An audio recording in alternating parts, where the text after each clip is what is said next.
Hello students, आज की अपनी क्लास के अंदर टॉपिक जो पढ़ रहे थे ठोस अधिशोषकों पर गैसों का अधिशोषण, जिसमें दो टॉपिक कल अपन ने अध्ययन कर लिए थे, अधिशोषक की प्रकृति और दूसरा अधिशोषक का पृष्ठीय क्षेत्रफल। अधिशोषक की प्रकृति या फिर गैस की प्रकृति की बात करी थी, तो अपन ने उसके ऊपर किसकी बात की थी? क्रांतिक ताप पर। जो गैसें सरलता से द्रवित होने वाली थी उनका क्रांतिक ताप ज्यादा होगा तो वो अधिक द्रवीकरण होगा, और अधिक द्रवीकरण होगा तो अधिशोषण क्षमता भी क्या होगी? ज्यादा होगी। दूसरी बात रहेगी अधिशोषक का पृष्ठीय क्षेत्रफल। यदि अधिशोषक का पृष्ठीय क्षेत्रफल खुरदरा या फिर उसमें क्या हो, रंध्र युक्त हो, तो उसका पृष्ठीय क्षेत्रफल ज्यादा होगा तो अधिशोषण क्षमता भी क्या होगी? ज्यादा। तीसरा है अपना दाब का प्रभाव। तीसरा कौन सा है? दाब का प्रभाव, जिसका अध्ययन आज अपन करेंगे। इसमें क्या पढ़ेंगे? दाब का प्रभाव। अब ये बढ़ते हैं कि दाब का क्या प्रभाव पड़ता है जब अधिशोषक व अधिशोषक आपस में क्या हो रहा हो? अधिशोषण हो रहा हो। ठीक, ये बोलते हैं कि किसी भी गैस के प्रति इकाई द्रव्यमान अधिशोषक पर अधिशोषण की मात्रा दाब पर निर्भर करती है। किसी भी गैस की प्रति इकाई द्रव्यमान अधिशोषक पर, किस पर? अधिशोषक पर अधिशोषण की मात्रा, किसकी मात्रा? अधिशोषण की मात्रा किस पर निर्भर करती है? दाब पर निर्भर करती है। यानी आप बोल सकते हो कि अधिशोषण की मात्रा किस पर निर्भर करती है? दाब पर निर्भर करती है। किस पर? दाब पर निर्भर करती है। लेकिन ये दाब पर कब निर्भर करेगी? जब क्या हो? ताप स्थिर हो। तो दाब का प्रभाव के लिए कंफर्म कंडीशन ये है कि ताप क्या होना चाहिए? ताप क्या हो? स्थिर। इसके अंदर ताप स्थिर होना चाहिए। जब दाब के प्रभाव की बात करें तो मैं दोनों में से एक लगाना है। ताप को स्थिर करेंगे तो दाब का प्रभाव हो जाएगा, दाब को स्थिर करेंगे तो ताप का प्रभाव हो जाएगा। पहले अपन पढ़ रहे हैं दाब का प्रभाव, तो स्थिर किसको करना है? ताप को कर लेते हैं, स्थिर कर लेते हैं। अब ताप को स्थिर कर लिया तो एक तो बची अधिशोषण की मात्रा, कितनी अधिशोषण की मात्रा हो रही है, और दूसरा उस पर दाब पर क्या प्रभाव पड़ रहा है। तो इन दोनों का अपन अध्ययन करते हैं कि कैसे एक दूसरे की क्या होती है? समानुपाती होती है या समानुपाती है। दाब बढ़ाने पर अधिशोषक एक दूसरे का अधिशोषण होता है या नहीं होता। तो इसके लिए बोलते हैं कि स्थिर ताप पर यदि ताप क्या हो? स्थिर हो तो अधिशोषण की मात्रा दाब के समानुपाती होती है। दाब क्या होती है? समानुपाती होती है। यानी दाब बढ़ेगा तो अधिशोषण मात्रा बढ़ेगी, दाब घटेगा तो अधिशोषण की मात्रा घटेगी। कब? ताप स्थिर हो। ताप क्या हो? स्थिर हो। तो जब ताप स्थिर है तो ताप स्थिर का मतलब समतापी, और हो क्या रहा है? अधिशोषण। तो इसको आप बोल सकते हो अधिशोषण समतापी। अधिशोषण समतापी क्या बोल सकते हैं? अधिशोषण समतापी। ताप क्या है? स्थिर है, और हो क्या रहा है? अधिशोषण। क्या हो रहा है? अधिशोषण। तो इसको बोलते हैं अधिशोषण समतापी। ठीक है। अब क्या बोल रहे हो कि दाब के अधिशोषण की मात्रा। अगली क्या बची? अधिशोषण की मात्रा। अधिशोषण की मात्रा। अधिशोषण की मात्रा को डिनोटेट करते हैं x/m से। अधिशोषण की मात्रा को किससे? x/m से। और दूसरा गुण है दाब, जिसको डिनोटेट करते हैं P से, प्रेशर। ठीक है। x/m की बात करते हैं तो बोलते हैं कि x है अधिशोषक का भार और m है अधिशोषक की मात्रा। x अधिशोषक का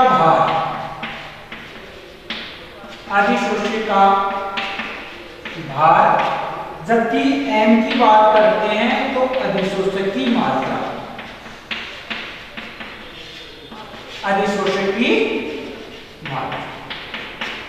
ठीक है। ताप क्या है? स्थिर। ताप क्या है? स्थिर है। तो अधिशोषक की मात्रा किससे दर्शाते हैं? x/m से। और दूसरा क्या है दाब, जो एक दूसरे के क्या होते हैं समानुपाती। क्या होते हैं समानुपाती। तो यदि इन दोनों के मध्य आपसे ग्राफ बनवाया जाए, क्या बनाया जाए ग्राफ बनाया जाए, तो आप इसमें ग्राफ बना सकते हैं कि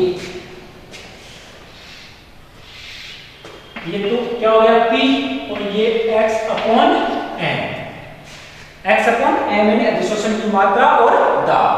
तो बोलते हैं कि अधिशोषण की मात्रा और दाब में स्थिर ताप पर करवाया जाए तो लगातार क्या होती है बढ़ती। क्या होती है बढ़ती है। अधिशोषण की मात्रा बढ़ती है यदि दाब बढ़ाते हैं, यानी ताप क्या है स्थिर, ताप क्या है स्थिर। एक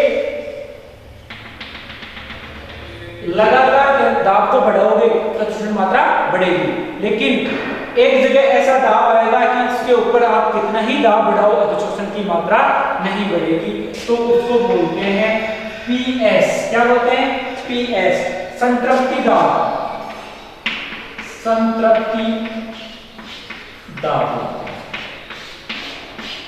इसके ऊपर अधिशोषण की मात्रा बढ़ती नहीं है।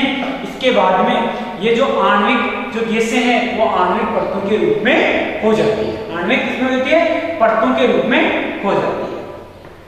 और जब ये दाब बढ़ जाता है तो किसमें रूप में होती है परतों के रूप में हो जाती है। दूसरा भौतिक अधिशोषण, एक तरीके से ये भौतिक अधिशोषण है और वो कैसा होता है उत्क्रमणीय। कैसा होता है उत्क्रमणीय, यानी अधिशोषण और विशोषण, अधिशोषण और विशोषण दोनों प्रक्रियाओं के लिए ये दाब क्या होता है PS, संतृप्ति दाब होता है। तो ये इसके मध्य क्या बन गया ग्राफ बन गया। क्या बन गया ग्राफ बन गया, जिसके अंदर x/m और P के मध्य अपने स्थिर ताप के ऊपर ग्राफ बना लिया। ये PS है और ये दाब का प्रभाव। कहने का मतलब आपको इतना याद रखना है कि अधिशोषण की मात्रा जब बढ़ेगी जब दाब बढ़ेगा। अधिशोषण की मात्रा व दाब एक दूसरे के क्या है समानुपाती है, लेकिन ताप क्या होना चाहिए स्थिर होना चाहिए। क्या होना चाहिए स्थिर होना चाहिए। तो ये इसके अनुसार किसके अंदर दाब और अधिशोषण की मात्रा पे संबंध हो गया। ये तीसरा अपना टॉपिक। चौथा जो प्रभाव है वो है ताप का प्रभाव। कौन सा है ताप का प्रभाव। देखो ताप का प्रभाव का क्या फर्क पड़ता है इसके अंदर। ताप का अब ये बोलते हैं कि ताप के अंदर बात करें तो सबसे पहले बोलते हैं कि अधिशोषण, अधिशोषक प्लस अधिशोषक, कंफर्म में यही मिलते हैं अधिशोषक। ये दोनों मिलने से क्या होता है अधिशोषण। क्या होता है अधिशोषण प्लस और ऊष्मा। ये एक प्रोसेस होता है कि अधिशोषी और अधिशोषक आपस में मिले तो अधिशोषण हुआ और क्या निकली ऊष्मा निकली। क्या निकली ऊष्मा निकली। यानी ये प्रक्रम कैसा हो गया ऊष्माशील। कैसा प्रक्रम हो गया ऊष्माशील। तो अधिशोषण कौन सा प्रक्रम है ऊष्माशील। तो विशोषण कैसा हुआ विशोषण। तो विशोषण हो गया ऊष्मा शोषण। ऊष्मा शोषी होता है यानी किसी में ऊष्मा का ग्रहण करना, और ऊष्मा क्षेपी होता है ऊष्मा का बाहर निकलना। तो देखो इन दोनों का प्रोसेस हुआ तो ये अधिशोषण हो गया, उसमें क्या हो गई निकल गई। क्या हो गई निकल गई। तो इसको क्या हुआ ऊष्मा क्षेपी।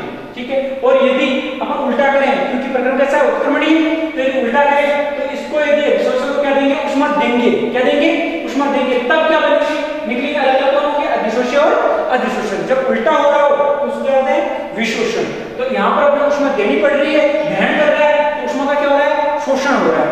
तो विशोषण प्रक्रिया कौन सी है ऊष्मा शोषी, और अपने अधिशोषण प्रक्रिया कौन सी है ऊष्मा सेपी। तो ला-सित्तेले के नियम के अनुसार आपको बताते हैं किस कौन सा नियम ला-सित्तेले के नियम के अनुसार बताते हैं कि विशोषण जो प्रक्रिया है इसमें ताप बढ़ाने पर विशोषण की प्रक्रिया बढ़ती है। ताप बढ़ाने पर विशोषण की प्रक्रिया बढ़ती है। विशोषण की बढ़ती है मतलब उष्मा शोषी। ताप बढ़ाएंगे तो उष्मा शोषी प्रक्रिया होगा। कैसा होगा? उष्मा शोषी। तो उष्मा शोषी के लिए क्या हो गया? व्युत्क्रमणानुपाती, यानी ताप बढ़ाएंगे तो अधिशोषण की मात्रा में कमी आएगी। अधिशोषण की मात्रा में क्या आएगी? कमी आएगी, उसकी दर घट जाएगी, उसकी दर घट जाएगी। यानी यदि आप दाब को स्थिर रखें, इसको दाब को स्थिर रखते हैं, दाब को स्थिर रखते हैं और किसी भी अधिशोषण में ताप बढ़ाते हैं, क्या बढ़ाते हैं? ताप बढ़ाते हैं, तो इनमें कौन सा बंद होता है? वैन डर वाल्स बंद होता है, जो क्या होता है? दुर्बल होता है, जल्दी से टूट जाता है और वापस क्या बन जाते हैं? अधिशोषक व अधिशोषक। यानी ताप बढ़ाने पर विशोषण की प्रक्रिया होती है, इसलिए ताप बढ़ाने पर अधिशोषण की दर क्या होती है? घटती है। ताप बढ़ाने पर अधिशोषण की दर घटती है। कौन से अधिशोषण में? भौतिक अधिशोषण में। तो भौतिक अधिशोषण में दाब स्थिर हो और ताप बढ़ाएंगे तो क्या होगा? अधिशोषण की मात्रा क्या होगी? घटेगी। क्या होगी? अधिशोषण की मात्रा घटेगी। एक ग्राफ के द्वारा इसको और समझने की कोशिश करते हैं। अपन ग्राफ बनाते हैं, x/m और ये T हो गया टेम्परेचर, इसकी बात करें टेम्परेचर। ये दाब क्या है? स्थिर। दाब क्या है? दाब स्थिर है। कौन सा अधिशोषण है? भौतिक अधिशोषण। कौन सा अधिशोषण?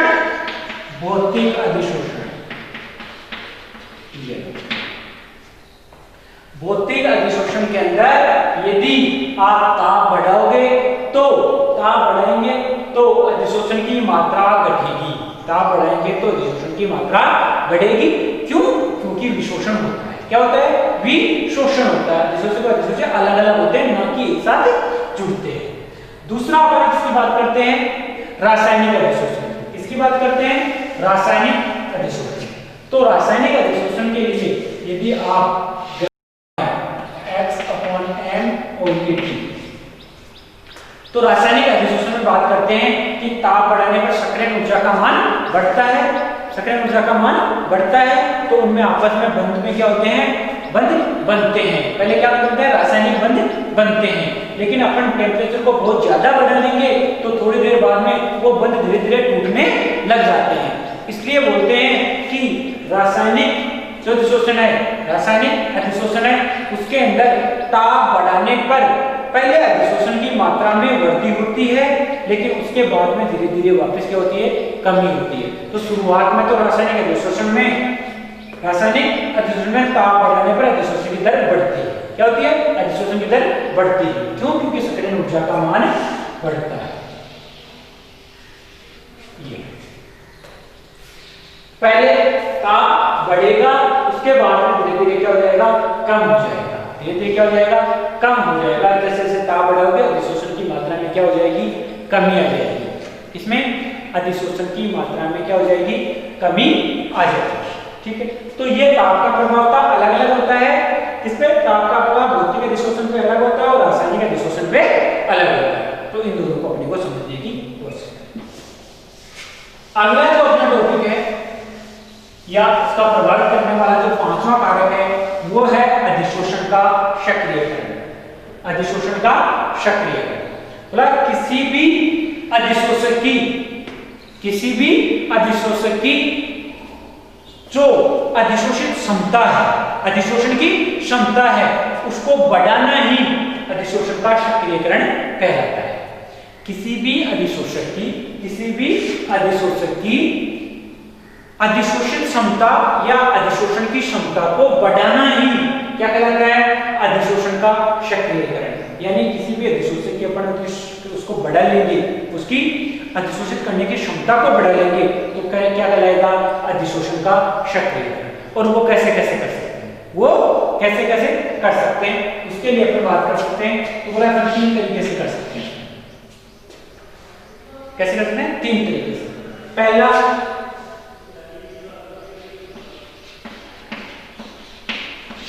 किसी ठोस को खुरदरा कर, कोई भी ठोस है वो क्या है एकदम सही है तो उसको क्या कर लो? खुरदरा कर दो उससे। दूसरा, बारीक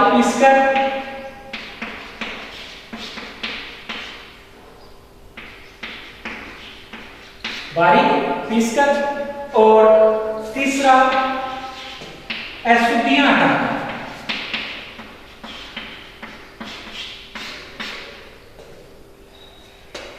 तीन तरीके से अपन किसी भी अधिशोषक है उसकी अधिशोषण क्षमता को बढ़ा सकते हैं, किसी भी अधिशोषण की अधिशोषण क्षमता को बढ़ा सकते हैं। यानी कोई भी ठोस पदार्थ को क्या करें? खुरदरा कर दें, बीच में उसको तोड़ मरोड़ के कैसे करते हैं? खुरदरा कर दें। दूसरा, कोई चूर्ण के रूप में है या थोड़ा बहुत मोटा है तो उसको बारीक पीस लें, तब उसका परिक्षय क्षेत्र बढ़ जाएगा। या फिर आप क्या कर सकते हो? तीसरा जो तरीका है वो है अशुद्धियां। क्या है? अशुद्धियां। कोई भी अधिशोषक है उसकी अशुद्धियों को कंप्लीट तरीके से हटा दो तो उसकी क्षमता बढ़ जाती है। जैसे अपन चारकोल के लिए बोलते हैं कि सक्रिय चारकोल। क्या बोलते हैं? सक्रिय चारकोल। हकीकत में क्या होता है? कार्बन होते हैं। क्या होते हैं? कार्बन होता है जिसके अंदर चारकोल क्या होता है? जैसे कार्बन होता है। अब इसके अंदर नमी भी होती है और हाइड्रोकार्बन भी होती है। यदि इसको उच्च ताप पर रक्त नलिका से प्रभावित किया जाए तो इसके अंदर ये हाइड्रोकार्बन भी निकल जाते हैं और नमी भी सूख जाती है। तो वहां से जो कार्बन, जो शुद्ध कार्बन प्राप्त होता है उसको सक्रिय चारकोल कहते हैं। क्या कहते हैं? सक्रिय चारकोल कहते हैं। और कब होते हैं? क्योंकि उसमें क्या होती है? अशुद्धियां होती है हाइड्रोकार्बन की और नमी होती है। तो टेम्परेचर बढ़ाकर उसकी नमी और हाइड्रोकार्बन को वहां से अलग कर लिया जाता है। तो वहां से जो कार्बन प्राप्त होता है उसको सक्रिय कार्बन या सक्रिय चारकोल कहते हैं। क्या कहते हैं? सक्रिय चारकोल। तो इन तीन तरीके से अधिशोषण का सक्रियकरण कर सकते हैं। तो ये ठोस अधिशोषक पर गैसों का अधिशोषण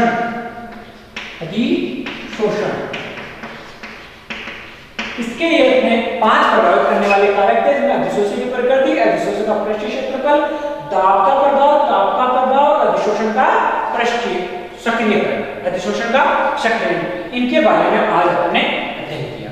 इसका जो अगला टॉपिक है अभी अपना, वो अपन बात करेंगे जब दाब का प्रभाव पड़ा था तो ताप को स्थिर रखा था। ताप को क्या रखा था? स्थिर रखा था। तो अब उसमें ताप स्थिर था तो समतापी बोला था। प्रक्रिया कौन सी थी? अधिशोषण। तो अपन पढ़ेंगे अधिशोषण समतापी।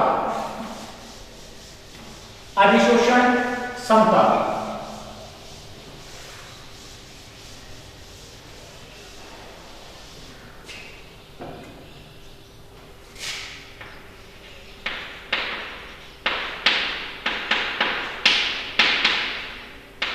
अधिशोषण समतापी। अब अधिशोषण समतापी के लिए बोलते हैं कि जब अधिशोषण समतापी की बात करते हैं तो यहां पर ताप क्या है? स्थिर। तो बोलते हैं कि स्थिर ताप पर अधिशोषण की मात्रा, स्थिर ताप पर अधिशोषण की मात्रा दाब के समानुपाती होती है। दाब की क्या होती है? समानुपाती होती है। अब दाब के समानुपाती होती है तो समानुपाती के लिए हम लोग क्या बनाना पड़ेगा? ग्राफ। क्या बोल सकते हैं? आलेखी वक्र। क्या बोल सकते हैं? आलेखी वक्र। दूसरा, इसमें आपस में कैसे संबंध होता है तो उसका गणितीय रूप। तो अधिशोषण के लिए, अधिशोषण समतापी के लिए दो की चीजों का अध्ययन करने की जरूरत पड़ी अपने को। एक तो आलेखी वक्र और दूसरा वो था